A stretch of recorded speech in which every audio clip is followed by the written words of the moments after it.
Mansoor sir ಅಂತ ಒಂದು ಹಿರಿಯ ಒಂದು ಅಂಡ್ ಎಕ್ಸ್ಪೀರಿಯನ್ಸ್ಡ್ ಡೈರೆಕ್ಷನ್ ಅವರು, ಬಿಕಾಸ್ ಯಾಕಂತ ನ್ಯಾಷನಲ್ ಅವಾರ್ಡ್ ಆಗಿರ್ಬೋದು, ಅವ್ರದ್ದೇ ಆದಂತಹ ಪ್ರತಿಯೊಬ್ಬ ನಿರ್ದೇಶಕರಿಗೂ ತಮ್ಮದೇ ಆದಂತಹ ಒಂದು ಡ್ರೀಮ್ ಅನ್ನೋದಿರುತ್ತೆ ತಮ್ಮ ಸಿನಿಮಾಗಳ ಮೇಲೆ. ಇಂಥದ್ದೇ ಒಂದು ಕಾನ್ಸೆಪ್ಟ್, ಬಿಕಾಸ್ ಅಂತ ಕಾನ್ಸೆಪ್ಟ್ ಅನ್ನ ಔಟ್ಪುಟ್ ನ ತಗೊಂಡ್ಬರ್ಬೇಕು ಅಂತಂದ್ರೆ ಕಲಾವಿದರು ತುಂಬಾ ಇಂಪಾರ್ಟೆಂಟ್ ಆಗ್ತಾರೆ. ಬಿಕಾಸ್ ನೀವಿಬ್ಬರ ಆಯ್ಕೆ ಹೆಂಗಿತ್ತು ಅಂತ, ಹೆಂಗ್ ಸೆಲೆಕ್ಟ್ ಆದ್ರಿ ಈ ಒಂದು ಪ್ರಾಜೆಕ್ಟ್?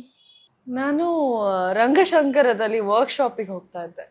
ಸೊ ವರ್ಕ್ಶಾಪ್ ಅಲ್ಲಿ ಸರ್ ಫ್ರೆಂಡ್ ಒಬ್ರು ನೋಡಿದ್ದಾರೆ. ಸೊ ಅದೇ ಟೈಮಲ್ಲಿ ಮನ್ಸೂರಿ ಸರ್ ಈ ತರ ಕ್ಯಾರೆಕ್ಟರ್ಗೆ ಹುಡುಕುವಾಗ ಫಿಮೇಲ್ ಲೀಡ್ನ ಅವರು ಸಜೆಸ್ಟ್ ಮಾಡಿದ್ರು. ಸೊ ಅದಾದ್ಮೇಲೆ ನನಗೆ ಕಾಲ್ ಬಂತು. ಕಾಲ್ ಬಂದಾಗ ನನಗೆ ಫಸ್ಟಿಗೆ ಯಾರು ಅನ್ನೋದು ಗೊತ್ತಾಗ್ಲಿಲ್ಲ. ಆಮೇಲೆ ಸಿನಿಮಾಗಳು ಹೇಳಾದ್ಮೇಲೆ ಓಕೆ ನಾನು ನೋಡಿದ್ದೀನಿ ಸಿನಿಮಾನ ಅಂತ ಗೊತ್ತಾಗಿ, and then I was like, okay, ಇನ್ನೊಂದು ಇಂಟೆಲೆಕ್ಚುಯಲ್ ಮೂವಿ ಮಾಡಕ್ ಹೊರಟಿದ್ದಾರೆ ಸರ್. ಸೊ ನಾನು ಲಾಸ್ಟ್ ನೋಡಿದ್ದು ಆಕ್ಟ್ 1978. ಸೊ ಫೀಮೇಲ್ ಲೀಡು, ಅದಕ್ಕೆ ನನ್ನನ್ನು ಕರಿತಾ ಇರ್ತಾರೆ. ಸೊ ಫುಲ್ ಫೀಮೇಲ್ ಓರಿಯೆಂಟೆಡ್ ಏನೋ ಸಬ್ಜೆಕ್ಟ್ ಇರ್ಬೇಕು ಅನ್ನೋ ಖುಷಿನಲ್ಲಿ ಬಂದೆ. ಸೊ ಅಲ್ಲಿ ಬಂದ್ಮೇಲೆ ಗೊತ್ತಾಯ್ತು ಲವ್ ಸ್ಟೋರಿ ಅಂತ.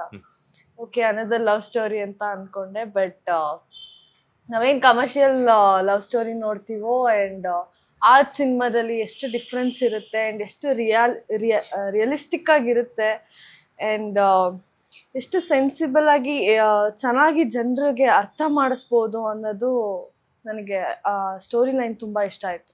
ಸೊ ಇನ್ಸ್ಟೆಂಟಾಗಿ I was like sir I am already in ಅಂತ ಅಂದೆ. ಹಾಗಾಗಿತ್ತು. ವಿಜಯ್ ಅವರೇ, ನಿಮ್ಮ ಒಂದು ನಾನು ಇನ್ನು ಯೋಚನೆ ಮಾಡ್ತಿದ್ದೆ ನಾನು ಯಾಕೆ ಆಯ್ಕೆ ಮಾಡೋದು.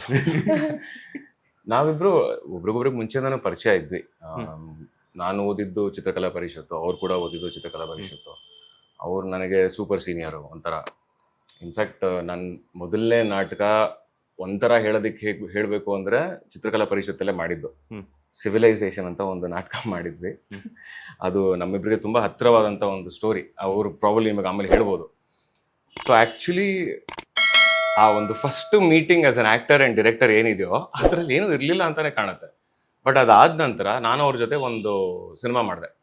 ಅಂದ್ರೆ ಸಣ್ಣ ಕ್ಯಾರೆಕ್ಟರ್ ಪ್ಲೇ ಮಾಡಿದೆ. ಆಕ್ಟ್ 1978 ಅಂತ ಒಂದು ಮಾಡಿದ್ರಲ್ಲ, ಅದರಲ್ಲಿ ಪ್ರಮೋದ್ ಶೆಟ್ಟಿ ಅವರ ಅಸಿಸ್ಟೆಂಟ್ ಆಗಿ ಆಕ್ಟ್ ಮಾಡಿದ್ದೆ. ಅದಾದ ನಂತರ ನನಗೂ ತುಂಬಾ ಆಸೆ ಇತ್ತು. ಅವರು ಸಿನಿಮಾಗಳು ಮಾಡೋ ಶೈಲಿ ಆಗಿರಲಿ, ಹೇಳೋ ಒಂದು ಕಾನ್ಸೆಪ್ಟ್ಸ್ ಆಗಿರ್ಬೋದು, ಎಲ್ಲವೂ ನನಗೂ ಇಷ್ಟವಾದಂಥ ಕಾನ್ಸೆಪ್ಟ್ಸು, ಮೆಥಡ್ಸು, ಅವ್ರ ಜೊತೆನೂ ಕೆಲಸ ಮಾಡಬೇಕು ಅಂತ ನಂಗೆ ತುಂಬಾನೇ ಆಸೆ ಇತ್ತು. ಬಟ್ ಅಫ್ಕೋರ್ಸ್ ಬೇರೆ ಬೇರೆ ಕಾರಣಗಳಿಂದ ಅದು ಆಗ್ತಾನೆ ಇರಲಿಲ್ಲ. ಯಾವುದೋ ಒಂದು ಶಾರ್ಟ್ ಫಿಲ್ಮ್ ಕೂಡ ತೊಗೊಂಡಿದ್ವಿ, ಅದ್ರ ಮೇಲೆ ವರ್ಕ್ ಮಾಡೋಣ ಅಂತ ಇದ್ದೀವಿ. ಕೋವಿಡ್ ಟೈಮಲ್ಲಿ ತುಂಬ ಪ್ಲಾನಿಂಗ್ ಮಾಡ್ತಿದ್ವಿ, ಬಟ್ ಅದು ಕೂಡ ಆಗಿರಲಿಲ್ಲ. ಅದಾದ ನಂತರ ಅಫ್ಕೋರ್ಸ್ 19, 20, 21 ಮಾಡಿದ್ರು. ಹಾಗೆ ಒಂದಿನ ಕಾಲ್ ಬಂತು ನನಗೆ ಮನ್ಸೂರೆಯಿಂದ. ಏನು ಮಾಡ್ತಿದ್ಯಾ, ಎಲ್ಲಿದ್ಯಾ? ಇಲ್ಲಿದ್ದೀನಿ, ಮುಂಬೈಲಿದ್ದೀನಿ. ಸರಿ ಬೆಂಗಳೂರಿಗೆ ಹೊರಟ್ಬಾ. ಏನಕ್ಕೆ? ಇಲ್ಲ ಬಾ. ಅವಾಗಲೇ ಅರ್ಥ ಆಯಿತು ಏನೋ ಒಂದು ಇರಬೇಕು.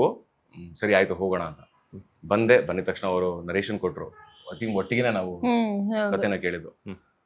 ಅಂಡ್ ಈ ತರ ಒಂದು ಕಥೆನ ಮನ್ಸೂರೆ ಟಚ್ ಮಾಡೋದಿಕ್ ಹೋಗ್ತಿದ್ದಾರೆ ಅಂತ ಗೊತ್ತಾಗಿದ್ ಕೂಡ್ಲೇನೆ ಅದ್ ನನಗ್ ತುಂಬಾನೇ ಇಷ್ಟ ಆಯ್ತು. ಬಿಕಾಸ್ ಅವ್ರಿಗಿರೋ ಒಂದು ನಾಲೆಡ್ಜ್ನ ಹಿಡ್ಕೊಂಡು ಇಂಡಿಪೆಂಡೆಂಟ್ ಸಿನಿಮಾ ಇಂದ ಸ್ವಲ್ಪ ದೂರ ಬಂದು ಕಮರ್ಷಿಯಲ್ಲು ಅಲ್ಲದೆ ಇಂಡಿಪೆಂಡೆಂಟು ಅಲ್ಲದೆ ಬ್ರಿಡ್ಜ್ ಸಿನಿಮಾ ಮಾಡೋದಿಕ್ ಹೊರಟು ಪ್ರೀತಿನ ಒಂದು ವಿಷಯವಾಗಿ ಹಿಡ್ಕೊಂಡು ಇವಾಗಿನ ಜನರಿಗೆ ಅರ್ಥ ಆಗೋ ಹಾಗೆ, ಇಷ್ಟ ಆಗೋ ಹಾಗೆ ಒಂದು ಕಥೆನ ತಗೊಂಡು ಮಾಡೋದಿದೆಯಲ್ಲ. So you know you are in safe hands, especially someone like Mansore directing it. ನಿಮ್ಗೆ ಗೊತ್ತು ತುಂಬಾನೇ ಚೆನ್ನಾಗಿರುತ್ತೆ, ಸೆನ್ಸಿಟಿವ್ ಆಗಿ ಹ್ಯಾಂಡಲ್ ಮಾಡ್ತಾರೆ, ಎಲ್ರಿಗೂ ಇಷ್ಟ ಆಗತ್ತೆ. So it's a dream come true. Even ನಾವು ಹಾಕೋ ಕಾಸ್ಟ್ಯೂಮ್ ಅಲ್ಲೂ ಅವ್ರು ತುಂಬಾ ವರ್ಕ್ ಮಾಡಿದ್ದಾರೆ ಕಲರ್ ವೈಸ್. ನನ್ನ ಹೆಸರು ಭೂಮಿ, ಅಂದ್ರೆ ಭೂಮಿ, ಅವರು ಆಕಾಶ್ ಅಂತ. ಸೊ ಐದರ್ ನಾನು ಅರ್ತ್ ಕಲರ್ ಅಲ್ಲಿ ಡ್ರೆಸ್ ಮಾಡ್ತಿರ್ತೀನಿ, ಅವರು ಬ್ಲೂ ಅಲ್ಲಿ ಮಾಡ್ತಿರ್ತಾರೆ. ಇಲ್ಲ ನಾನು ಬ್ಲೂ ಹಾಕಿರ್ತೀನಿ, ಅವರು ಅರ್ತ್ ಕಲರ್ ಅಲ್ಲಿ ಇರ್ತಾರೆ. ಬೇಕಾದ್ರೆ ನೀವು ಅದೇ ಫೋಟೋ ನೋಡಿದ್ರು ಗೊತ್ತಾಗತ್ತೆ. ಸೊ ಅಷ್ಟು ಡೀಟೇಲಿಂಗ್ ಕೊಟ್ಟಿದೀವಿ ನಾವು ಒಂದೊಂದು ಕ್ಯಾರೆಕ್ಟರ್ಗೂ ಕತೆಗೂ. ಲೇಟೆಸ್ಟ್ ಹಾಗೂ ಇಂಟ್ರೆಸ್ಟಿಂಗ್ ಸುದ್ದಿಗಳಿಗಾಗಿ ಬಾಸ್ ಟಿವಿ ಕನ್ನಡ ಚಾನೆಲ್ನ ಸಬ್ಸ್ಕ್ರೈಬ್ ಮಾಡಿ. ಹಾಗೆಯೇ ಬೆಲ್ ಐಕಾನ್ ಪ್ರೆಸ್ ಮಾಡಿ. ಇದರ ಜೊತೆಗೆ ಫೇಸ್ಬುಕ್, ಇನ್ಸ್ಟಾಗ್ರಾಮ್, ಎಕ್ಸ್ ನಲ್ಲೂ ಮಿಸ್ ಮಾಡದೆ ಫಾಲೋ ಮಾಡಿ.